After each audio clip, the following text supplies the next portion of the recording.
Hey, what's going on, guys? It's me, Train Man, and welcome back to Tolbrand. Welcome back to the Zombie Train. This is episode 212? Yeah, 212 water boils on this episode. Alright, and meanwhile, I'm working in Tolbrand, like I am going to continue saying. If you want to see this in normal speed, then go ahead and check out the actual video. That's gonna be... well, it's already posted. It's been posted. There's a lot of arguing with myself about yarn versus yarnish roads, and you'll see a lot of that in this video. But this, the corresponding episode here is episode 2, and it's called The Roads of Olive. This town is Olive, of course. And in this episode, we do some road building, but not very much. I don't know, again, I don't know how the speed builders do it. That was me deciding on something. Anyways. If you want the rundown of what the hell is going on for real, go watch that video. I won't really be paying attention to what I'm doing here. It's just kind of a backdrop if you want to see everything in you know, wicked fast speed. So anyways, this episode 212... Oh, I didn't do the prelim. Let me go get that real quick. This episode 212, question asked by our buddy EasterRail11, in episode 196. So, Zombie Train, Ep 196, Battle of Sault Ste. Marie. There we go, and the question is... yes. How did Communist Comrade do? Now, there were a few things that I pulled out of here. I have talked about Russia before, but I took this and went in a different little direction, I think. I don't know. I don't know if you were referring to our buddy Ivan from the Strasburg Railroad, but I think it's a gooder time as any to talk about that. So, now let me preface this with something, and I do this a lot, but let me say, we kept Strasburg, and what I mean by that is, they and the Railroad Museum of Pennsylvania became an excellent base of operations because Strasburg's locomotive shop is pretty damn close to second to none in the country, if not just absolutely the best. I mean, you know, Cheyenne does pretty well for itself. Steamtown is capable but short-handed. You know, in the days before the war, I should say, and most of the other, I mean, you've got SRI, I guess, Steam Roading Institute. And then maybe Oregon Rail Heritage. So, as far as East Coast goes, it's Steamtown, which, as I've covered before, was not in the best of shape, in terms of the surrounding area, and Strasburg. And so Strasburg became a really, really important place. And it was even better, you know, due to the fact that if you think about Strasburg and where Strasburg is, it's kind of, I mean, I wouldn't say in the middle of nowhere, but the towns around it are either at such a distance that they're not a problem, or they are fairly small. And this made it incredibly valuable to take the town, you know, secure the town, and then get as much use out of that place as possible. Now, we definitely got a hell of a lot of use out of that, because during the course of the Zombie Train Incorporated, we restored, you know, all of the engines that were in the Railroad Museum of Pennsylvania, well, with some minor exceptions, like the John Bull. But, I mean, there were talks. But the engines there, you know, they had a really good machine shop. So that, you know, so we could work on them right there. And that made it really, really important. And that also meant that the Strasburg engines, even the ones that aren't in service, didn't go very far from home. Now, if you think about the engines that currently run Strasburg, you have Westy and Ivan, so, you know, a 480 and a 210, and then Gabe, who is an 060, so, you know, decent shunter, but not much else. And Jacques, who is a 260, you know, 89. That's Jacques. And And then you get into the engines that are stored in the Railway Museum of Pennsylvania, and there are tons there. There are loads there. But most of those, a few of the smaller ones stayed, but the larger ones left. Most of the good-sized ones got moved out to another base around there, including Selkirk sometimes. And that goes for the Nickel-Plateberg, Amy, and the L1 and the M1, right? There's an M1 there. All of the mid-size and good-size engines that are there at the museum got moved out, and that left some of the medium-small engines, which were the ones that were there to begin with, and a few other ones that were already there, like the 1220. Oh no, yeah, 1223, and the Camelback and Gabe and Jacques. Of course, Westy and Ivan. Now, Westy and Ivan being the larger ones that were, they sort of stayed there. The other ones came in and out because they never really went too far away. It's not like we shipped any of them off to the West Coast or anything like that. But they would run from there to the north, to the south, or to the west. We had some stuff around the St. Louis region and bringing in basic supplies. I mean, food was a big one, but as well bringing in like clay, stuff like that. And these Westy and Ivan particularly, Westy went farther.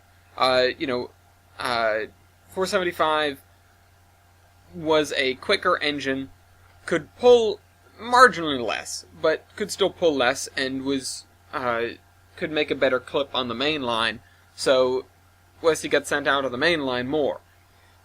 Not that there wasn't a not main line really. Ivan would go from there. Occasionally he'd run all the way up to Selkirk, but sometimes he'd just run to Steamtown, trade a train, and then head back. Trade a train with a bigger engine, or head up to even someplace shy of that. But they were used for these runs that were not too great in scope, but they would be very, very frequent. And most often, because of the fact that they had this amazing machine shop, most often what would happen is we'd recover an engine, and we'd bring it just within spitting distance of the Strasburg Railroad engines, leave it there, and then the crew that worked Strasburg would bring an engine out, go grab the derelict engine in question, and tow it back to the shops for repairs. Now, the problem with this was, there is not a lot of capacity in those shops, and we did not invest too much in building them up. So it was not necessarily always a special case scenario, but it was the kind of, one or two engines will be sent there, whereas 5 will be sent to, Age of Steam area. And that meant, what really meant was you knew which engines came out of Strasburg because they just ran better. And they did more shipping of engines than they did shipping of anything else, even though the quantity of engines that was going through there was comparatively smaller versus, other engine shops around the country. And naturally, they didn't get any particularly large engines. The ones at the Pennsylvania Railroad Museum, even some of them were a little bit too large for Strasburg to handle in terms of restoration. And so they would get shipped out or traded with a couple, you'd get this occasionally, okay, we found a bunch of, you'd have recovery teams, basically, that would go out, try to catalog the locations of engines, go out to find them, and then tie as many of them together as they can get to move at once and bring them back. And then these would be delegated throughout the different locomotive shops that we have, or that we had. I've talked about Steamtown before, and Scranton. Scranton was not a good place to be, just because of the geography in the area, and because of the population in the area sort of acted as like a zombie funnel. And we visited there, of course, and then we would do some raids to get the engines out of there. And then later in the game, we managed to take a hold of that, and that's where we'd send larger quantities of larger engines. Not huge engines, because the biggest engines would always go out west. They would go to Cheyenne, or they'd go to Oregon. But Steamtown would handle larger quantities of medium-sized engines, and Strasburg would pick up the slack. So, towards the end of the Zombie Train Incorporated, or towards the end of Steam in Zombie Train Incorporated, you had Ivan and Westy basically doing a lot of back and forth between Strasburg and Steamtown, sharing parts, and dragging engines back and forth. They got into this rhythm where if there was, only basic work to be done, then they would 100% go to Steamtown. And then, if there was something more than that that was the problem, they would get sent to Strasburg instead. Or additionally. Now, there were some other things in the area. Like I said, I pointed out Age of Steam. The problem with Age of Steam at this point in time is they hadn't really gotten on their feet. In 2012, the Roundhouse was only barely completed, and this sort of left us wanting for a lot of things. A lot of the tools weren't there, and even some of the engines weren't home yet, and we had to go find these guys, which were sort of, a little bit scattered. It's not like there was very good record kept, well, anywhere that we could get a hold of for where these engines were, but that's what became of that whole thing. And basically we moved in and started using it. It was good to have. I was glad we had Age of Steam because it was a very good central point. It was further west than Steamtown or Strasburg, but it was further east than, Cheyenne. It was as far west as we could go and get a really good shop, because we sort of put that one together ourselves. But it was, it was still east of the Great Plains. So it was east of this massive open area where there was basically nothing. There was basically no resources out there for restoration until you get to Cheyenne. In this case, the reason we went for Cheyenne was just an easier city to take care of. I mean, it had a working steam shop. That was a bonus. But we could have, and the motion was on the table, especially thanks to Weibold, to go to Denver, get Burnham, and work from there. And I thought it was a great idea, but Denver was a real particular trouble spot. There's a lot of, again, the Front Range, will sort of act as a funnel. The zombies don't want to go over the mountains, so they sort of spread towards the east, and you're on the border of the Great Plains anyways, so you're already asking for trouble. Cheyenne, on the other hand, was a smaller town. The position was a little bit more defensible, and it was an active steam shop. They didn't have 4014 or anything like that, but it was an active steam shop. Burnham, on the other hand, was basically redone to tackle diesels.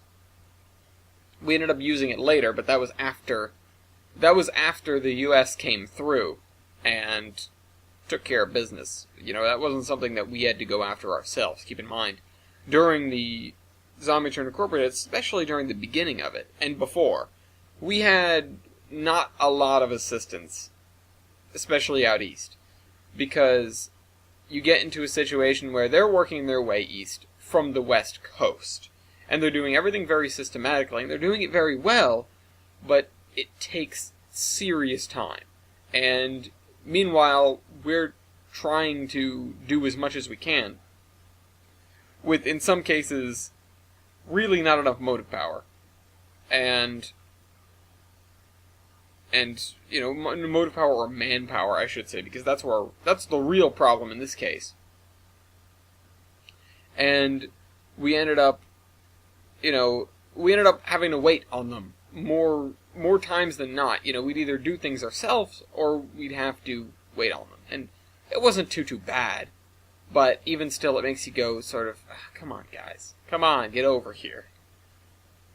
But I don't know, it all worked out. Yeah, Comrade Ivan never went too far from home.